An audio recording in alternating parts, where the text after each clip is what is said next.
प्रदेश के शिक्षा मंत्री मदन दिलावर का कहना है कि रामगढ़ क्षेत्र की जनता अपराधों और परिवारवाद से पीड़ित है। यहाँ टटलूबाजी, साइबर क्राइम और गौ तस्करी जैसे अपराध होते रहते हैं। राजनीतिक दृष्टि से देखें तो कांग्रेस के एक परिवार का यहाँ ठेका हो गया है।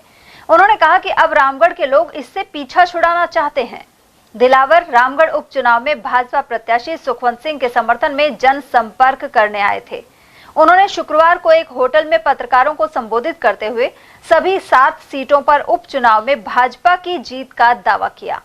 उन्होंने कांग्रेस पर निशाना साधते हुए कहा कि वे आंखों पर पट्टी बांधे हुए हैं, इसलिए उन्हें विकास दिखाई नहीं देता।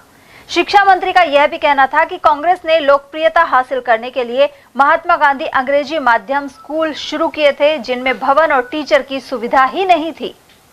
अब वो मेरी आंखों पर पट्टी बांध कर चलते तो उसका तो मुझे कहना नहीं है। इनको सड़कें नहीं दिखाई दे रही, 4 लाइन, 8 लाइन, 6 लाइन ये दिखाई नहीं दे रहा है। इनको जो स्कूलों के भवन बने वो दिखाई नहीं दे रहे हैं। इनको ही दिखाई दे रहे हैं कि हमने बच्चों का नुकसान करके अच्छा किया है। महात्मा गांधी स्कूल खोलने के नाम पर स्कूल की बिल्डिंग पर एक बोर्ड लटकाना कि ये महात्मा गांधी स्कूल वगैरह अंग्रेजी माध्यम हो गया। अंग्रेजी माध्यम करने के लिए अंग्रेजी माध्यम में पढ़े हुए अध्यापक चाहिए, उतनी बिल्डिंग चाहिए, संसाधन चाहिए, वो इनके पास नहीं। लेकिन इनको सस्ती लोकप्रियता हासिल करनी थी, इसलिए ये किया है। उसके कारण से एक नुकसान हुआ है। हमारे टीचर्स नहीं होने से कारण क्या है, जो हिंदी माध्यम में टीचर पढ़ा रहे थे आधे एक स्कूल में, तो आधे तो इधर कर रहे, इधर आधे उधर कर लिए। हिंदी माध्यम में पढ़ने वाले छात्रों का भी नुकसान किया, अंग्रेजी पढ़ने वाले छात्रों का भी नुकसान किया, और विशेषकर ये बहनों के दुश्मन हो गए, बेटियों के दुश्मन हो गए। कि जहाँ एक उदाहरण दूँ, सांगोद में हमारे एक उदाहरण देना चाहता हूँ।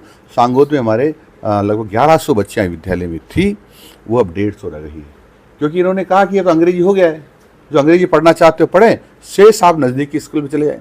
नज़दीकी स्कूल कहाँ मिलेगा? 8 किलोमीटर, 9 किलोमीटर, 10 किलोमीटर। कोई माँ बाप अपनी बच्ची को 8-9-10 किलोमीटर दूर नहीं भेजना चाहता है। ये लोग या तो स्कूल छोड़ दिया या प्राइवेट स्कूल के शरण में गए। तो यानी ये महिलाओं के, बेटियों के, बहनों के भी विरोधी हैं, और इसलिए इस प्रकार का कृत्य किया है। राजस्थान के लगभग हजारों लाखों बच्चों का भविष्य अंधकार में इन्होंने कर दिया है। राजस्थान में 7 सीटों के उपचुनाव हो रहे हैं। 7 की 7 सीट भारतीय जनता पार्टी जीतेगी, क्योंकि जनता नहीं चाहती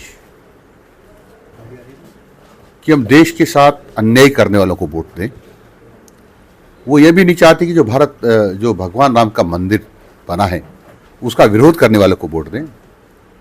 जनता ये भी नहीं चाहती कि जिन लोगों ने परसों धारा 370 वापस लागू कश्मीर में से जो प्रस्ताव पारित हुआ जम्मू कश्मीर की विधानसभा में, उनका जो कांग्रेस ने सहयोग किया, समर्थन दिया, इसका मतलब ये होता है कि अब फिर आतंकवादियों का समर्थन करेगी कांग्रेस। फिर अनुसूचित जाति, जनजाति, ओबीसी, महिलाएं या दिव्यांग लोगों को आरक्षण नहीं मिलेगा, क्योंकि वहां पर आरक्षण नहीं था। अब ये 370 को बहाल करने की बात कर रहे हैं, तो फिर वह जो कलंक था देश की जनता पर, वो थोपना चाहती है, यानी आतंकवादियों का समर्थन करना चाहती है। धारा 370 के कारण से, यानी कांग्रेस के कारण से, हमारे अभी तक 41,000 लोग, जिसमें सैनिक भी थे और सामान्य नागरिक भी थे, 41,000 लोग आतंकवादियों के शिकार हुए हैं।